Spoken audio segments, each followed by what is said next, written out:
The brush touched the gate, and Tu Tien's wrist locked like the wood could bite back. Cold winter air slid under her sleeves. The latch sat there plain and harmless, and her body still didn't believe it. "Look at me," Jack whispered.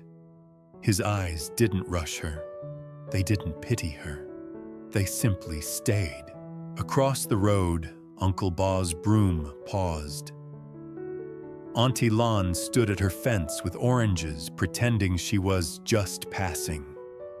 Not a crowd, just witnesses. Tu Tien swallowed. Her throat remembered that fake, sweet voice from the other night. "Open the gate." Jack didn't take the brush. He didn't paint for her. He only said, "One stroke."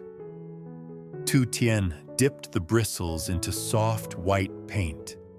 Clean, quiet, like a new page. Her hand shook. She hated that it shook. Jack's thumb pressed lightly into her knuckles, just enough to remind her she wasn't alone inside her fear. Tu Tien pressed the brush to the wood beside the latch and dragged downward. Bristles whispered over grain. A thin white line appeared. Nothing exploded. No motorbike screamed up the road. No voice called her name. Just paint. Just daylight. Behind her, Anna whispered, "Are we making a new gate?" Jack smiled. "Not a new gate," he said. "A new mark." Min reached for the brush, whining like it belonged to him. Tu Tien let his tiny fingers touch the handle while she guided the second stroke. "Min, help," Anna announced. Tu Tien made a third stroke, slow, careful, like she was teaching her own body a new ending. When she stepped back, the gate looked almost the same, except now it carried proof. Her proof. Mom Loy wiped a small drip at the edge with a towel. No criticism, just care. "You did good," Mom Loy said. Tu Tien's mouth trembled. "I'm tired of being scared." Mom Loy nodded.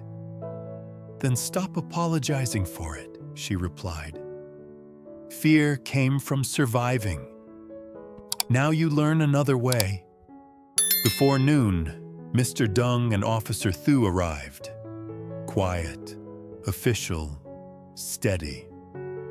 Officer Thu's eyes went straight to the painted strip. She nodded once, understanding. She set a paper on the table by the door. Record number, stamp. "We moved your report forward," she told Tu Tien, "and we logged the mediation office details. That will be questioned." Relief rose in Tu Tien's chest. Then Officer Thu lowered her voice. "But they'll try again," she warned. "Calls, visits, fake urgency. They'll try to isolate you." Tu Tien's palms went damp. "No private corners," Officer Thu said. "Witnesses, always, and never open that latch for a stranger again." Jack's hand found Tu Tien's, squeezed. After they left, the house held a new quiet. Earned, not fragile. Anna taped her daylight sign inside the door. Under it, in crooked letters, she added, "We no hid." Tu Tien laughed and cried at the same time. Late afternoon, the sky turned thin and gray. Tu Tien was rinsing a plate when the phone rang. One sharp sound that cut through the kitchen. Jack stared at the screen. Unknown number. He answered. "Hello." Tu Tien watched his face go still. A man's voice leaked through the speaker, fast, urgent, ugly. Paperwork. Come now. Only you. Don't bring. Jack covered the phone and looked at Tu Tien.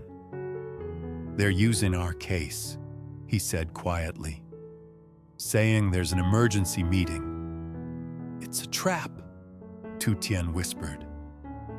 Jack nodded. I know.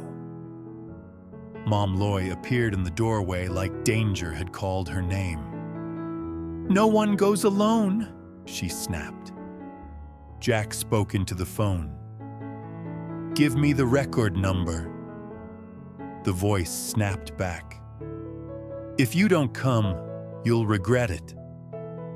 Jack hung up. Silence dropped heavy on the room. Anna's eyes went wide. Are we in trouble again? Tu Tien crouched and held Anna's small shoulders. She forced her voice soft. No, baby. We stay inside. We stay together. Min toddled over, confused by the grown-up faces, and grabbed Tu Tien's pant leg. That tiny tug almost broke her. Jack turned to Mom Loy. Lock the inside door, he said. Stay with them. Tu Tien grabbed his sleeve. Where are you going? Not to them, Jack said. I'm checking the road and the side path. If someone's waiting nearby, I want to see it before it comes to our gate. Fear climbed Tu Tien's throat. Call Officer Thu. I will, Jack promised. Then he kissed her forehead, quick, urgent, and stepped into the cold. I'll be back in 5 minutes, he said. Tu Tien watched through the crack of the inside door as Jack walked to the gate. He paused by the fresh white strip and scanned the road like he was counting shadows. Across the street, Uncle Bai's broom moved again. Too fast. Auntie Lan stood rigid at her fence, eyes fixed on the bend. When she saw Jack step out, her lips moved like she was praying. Jack opened the gate just enough to slip outside. The latch clicked. That sound scraped through Tu Tien's chest like a thorn. Jack looked back once and lifted his palm. Stay. The gate eased shut. Tu Tien pressed her own palm to the inside door, breathing in short, careful sips. She hated how her body wanted to run, how it wanted to rip the latch open and chase him, even after everything. She stared at the fresh, white strip through the crack and thought, bitter and terrified. I painted. I was brave. And fear still found us. A minute passed, then another. Outside, a dog barked once, then stopped, as if someone had shushed it. Uncle Ba's broom went quiet. A motorbike engine coughed, then went silent. 5 minutes. Jack didn't come back. Tu Tien called Officer Thu. Ring, ring. No answer. Her hands turned to ice. Her mouth went dry. Min began to cry, thin and frightened, as if he felt the air changing. Mom Loy scooped him up, eyes fierce. Stay inside, she ordered. But Tu Tien's feet moved anyway. The oldest instinct rose up and drove her forward. Find him. She cracked the door and froze. Because the gate was not fully closed. It sat open a finger width, trembling in the wind. On the fresh white strip, smeared through the paint like a wound, was a dark streak. Like someone's hand had grabbed it. Tu Tien's breath shattered. Jack. Then, from just beyond the latch, a sound, small, quick, unmistakable. A phone buzzing on the ground. Jack's phone buzzing right outside their gate. Folks, my heart is pounding. Before we see the rescue, please hit subscribe. Mom Loy's hand clamped around Tu Tien's wrist. No, she hissed. That's bait. Outside, Jack's phone buzzed on the dirt. Sharp, angry, right beside the gate that sat open a finger width. On the fresh white strip, a dark smear cut through the paint like a bruise. Anna's voice snapped into a sob. Where is Jack? Tu Tien's body surged toward the latch anyway. Old panic, old obedience. Mom Loy didn't let her move. You step out alone, they win. Tu Tien dragged air into her lungs. Uncle Ba, she shouted. Auntie Lan, now! Across the road, the neighbors stopped pretending. Uncle Ba dropped his broom. Auntie Lan ran with oranges spilling from her arms. Witnesses. Tu Tien did not open the gate. Mom Loy grabbed the long bamboo pole and slid it through the crack, hooking the phone and dragging it inward. Buzz! Buzz! The screen flashed. Unknown call! Tu Tien snatched it the moment it crossed into safety. She put it on speaker so every ear could hear and answered. Who is this? A man's voice came slick with fake authority. Tell the woman to come out. We need a signature. Uncle Ba leaned in, voice like gravel. Name. A pause, then a snap. Open the gate. This is official. Tien's stomach rolled. She forced her voice steady. Record number, she said. Say it. Silence. Then a low laugh, cruel and pleased. You think paper will save you? Auntie Lan's oranges hit the ground. Call Officer Thu, she shouted. Tu Tien ended the call. Her hands shook so hard, the phone rattled. Her knees wanted to fold. But she was still inside. Min began to cry in Mom Loy's arms. Anna wiped her face with her sleeve, eyes huge. He promised 5 minutes, she whispered, like the promise was the only thing keeping her from falling apart. Tu Tien crouched, pressed her forehead to Anna's. Jack keeps promises, she murmured, even when it takes longer than our hearts can stand. Outside, the road went too quiet. No broom, no chatter. Just wind. Uncle Ba squinted toward the bamboo line. Someone's hiding. Not alone, Mom Loy snapped. Uncle Ba nodded once and waved 2 men forward, both solid, both holding thick sticks. We go together. We bring him back. Tu Tien's throat burned. If you see him, bring him to the road, she begged. Police are coming. Uncle Ba pushed the gate wider, staying outside, keeping her home untouched, and the men moved toward the bamboo thicket. Tu Tien pressed her palm to the inside wood over the new paint. The smear outside felt like an insult she couldn't scrub off. Please be alive, she begged silently. A crack of bamboo, a rustle, then a sound, low, human, a groan. Uncle Ba barked. Here! Flashlights cut through stalks, and then Jack's voice, rough and strained. Stay. On the road, Tu Tien's vision blurred. Relief hit so hard she swayed. Jack! Anna screamed. They pulled him out slowly, like they were lifting something precious from mud. His jacket was torn. Dirt streaked his cheek.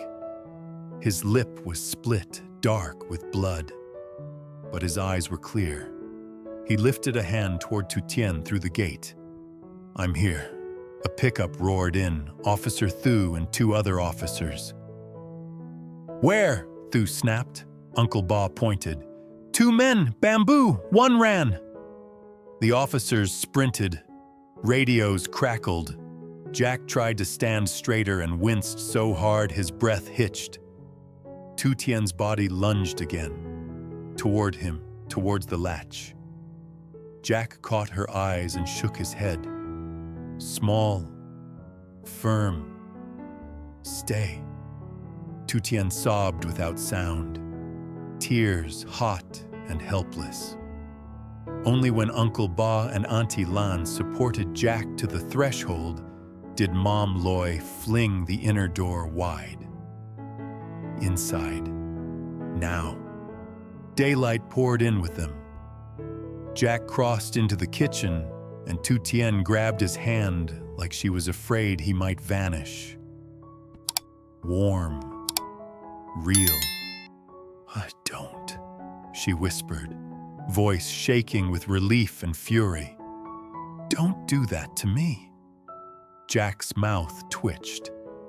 "I didn't plan the bamboo," he rasped. "What happened?" Tu Tien pressed her forehead to his knuckles. Jack swallowed. "They waited on the side path," he said. "Same mediation talk, same pressure. They wanted me to open the gate and call you out." His jaw tightened. When I refused, one grabbed me. I shoved him off and threw my phone toward the gate. I needed you to hear it and not come out alone." Tu Tien's tears spilled. "I almost did." "I know," Jack whispered. "And you didn't." Outside, a shout, then heavy footsteps. Officer Thu returned, breath hard, gripping a man by the arm. Another officer shoved a second man into the pickup, wrists cuffed. Thu held up blank forms and a cheap stamp. "Fake office," she said. "Real charges." Tu Tien's stomach turned, then steadied into anger. "They touched my gate." Thu nodded. "And they tried to touch your life. Not today." Mom Loy pressed a clean cloth to Jack's lip. "Sit," she ordered. Jack winced. "Sorry." "Live," Mom Loy shot back. "That's all." Anna climbed onto the chair beside Jack, trembling. "5 minutes," she cried. Jack's eyes filled. "I'm sorry," he whispered. "I fought to come back." Anna hugged him carefully, sobbing into his shoulder. "Don't go where we can't see you." Jack held her with one arm. "Okay, I hear you." Min toddled up and patted Jack's knee once. Serious as an old man, the house exhaled, shaky and grateful. Later, when the pickup was gone and the road was quiet again, Tu Tien stood at the gate with the brush in her hand. The first white strip was dry. The dark smear still sat there like a fingerprint of threat. "They tried to claim it," Jack murmured beside her, stitched and bandaged. Tu Tien dipped the bristles and covered the smear with one slow stroke. Then another. Clean again. Then she painted a second strip beside the first. 2 quiet lines that said the same thing twice. Not here. Not anymore. Anna watched from the doorway, holding Min's hand. 2 marks, she whispered. Tu Tien nodded, eyes burning. 2, she said. 1 for what tried to break us. 1 for what we choose anyway. Jack's fingers slid into hers. We don't do hard things alone, he said. Tu Tien breathed in winter air and felt something settle in her bones that wasn't fear. It was trust, earned, bruised, real. The gate stood firm in daylight, marked twice, and it stayed closed against every voice that wasn't love.